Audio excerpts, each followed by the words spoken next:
Shalom Bapak Ibu Saudara yang dikasihi oleh Tuhan Yesus Kristus. Senang sekali pada kesempatan kali ini kita kembali mendengarkan kebenaran firman Tuhan. Dan kiranya Bapak Ibu Saudara semuanya bisa mendengarkan firman Tuhan hari ini dalam keadaan yang baik, sehat, kuat, dan diberkati oleh Tuhan. Firman Tuhan hari ini saya ambil dalam 1 Korintus pasal yang ketiga, ayat 10 sampai ayat yang kelima. Dasar dan bangunan. Sesuai dengan kasih karunia Allah yang dianugerahkan kepadaku, aku sebagai seorang ahli bangunan yang cakap telah meletakkan dasar, dan orang lain membangun terus di atasnya.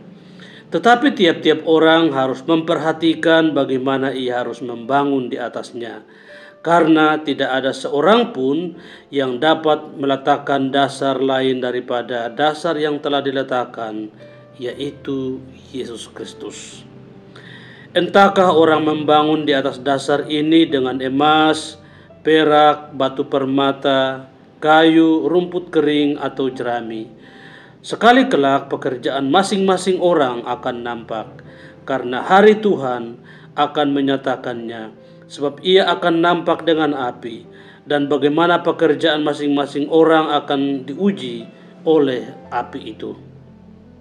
Jika pekerjaan yang dibangun seorang tahan uji, ia akan mendapat upah.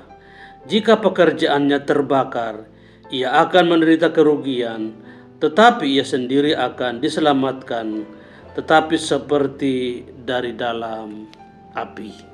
Kekasih Tuhan dimanapun saudara berada, tema renungan firman Tuhan kali ini adalah jadilah pribadi yang tahan uji. Ayat 14 berkata demikian, jika pekerjaan yang dibangun seseorang tahan uji, ia akan mendapat upah. Ada 3 hal yang terkait, yakni pekerjaan, tahan uji, dan mendapat upah. Jadi yang diuji adalah pekerjaan tiap-tiap orang, apakah tahan uji atau tidak. Dalam teks ini, cara mengujinya adalah dibakar. Ujinya menggunakan api. Ada kemungkinan orang yang membangun di atas dasar yang adalah Yesus Kristus itu dengan kayu, rumput, dan jerami akan terbakar. Artinya tidak tahan uji.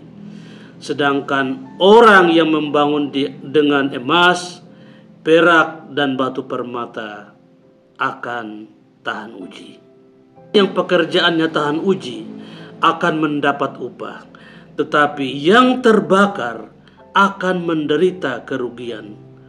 Pemilik pekerjaan itu seperti orang yang lompat keluar dari perapian atau dari kerangka rumah yang terbakar.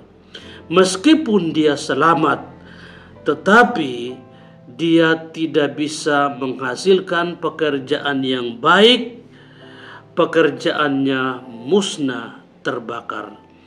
Tidak ada hasil karya, hasil pekerjaan yang dia bisa persembahkan kepada Kristus. Rasul Paulus menjelaskan bahwa dirinya adalah ahli bangunan yang sudah meletakkan dasar, dan dasarnya adalah Yesus Kristus. Kita semua orang Kristen seperti seorang tukang yang sedang membangun di atas dasar itu. Jadi Paulus adalah ahli bangunan, Yesus Kristus adalah dasar atau fondasi dari bangunan itu, dan kita adalah tukang yang sedang membangun.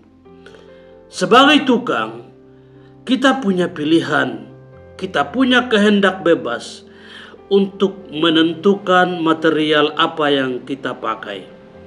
Apakah kita pakai emas, perak, batu permata, ataukah kita pakai kayu, rumput kering, dan jerami. Ingat bahwa beda material, beda kualitasnya.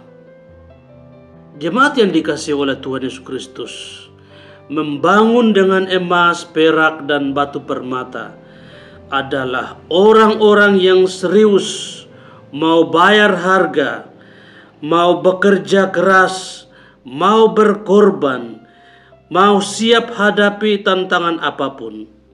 Sedangkan orang-orang yang membangun dengan kayu, rumput kering, dan jerami adalah orang-orang yang tidak mau repot, tidak mau susah, harap gampang, asal-asalan, tidak serius, hanya mau hasilnya, tidak mau berkorban, mengharapkan sesuatu yang gampang dan mudah saja.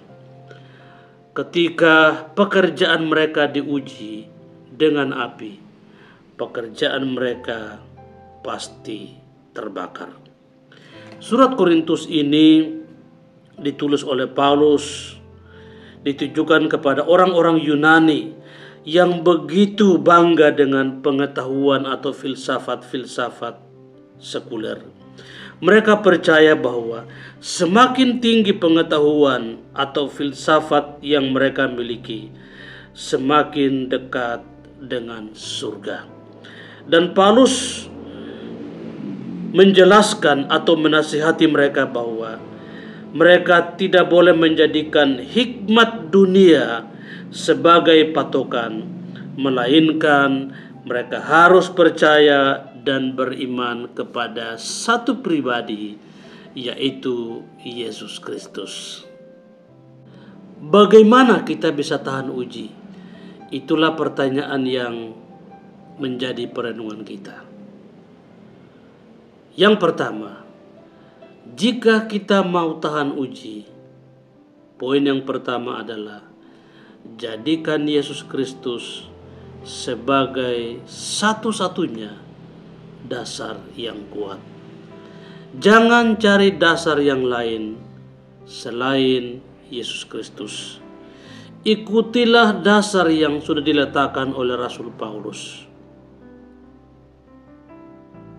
Paulus meletakkan dasar yang sangat kuat, yaitu Yesus Kristus. Yang kedua, bagaimana kita bisa tahan uji? Perhatikanlah dengan teliti cara kita membangun. Kita seperti tukang yang sedang membangun rumah. Rumah yang dimaksud adalah iman kita atau kehidupan rohani kita. Bagaimana iman atau kehidupan rohani kita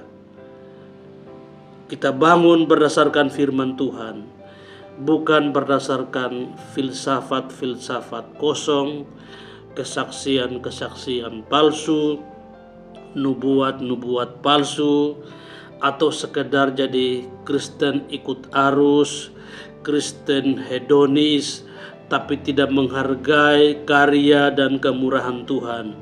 Ibadah hanya sekedar hura-hura, hanya sekedar melampiaskan emosi, tapi tidak mendapatkan arti dan makna dalam ibadah itu.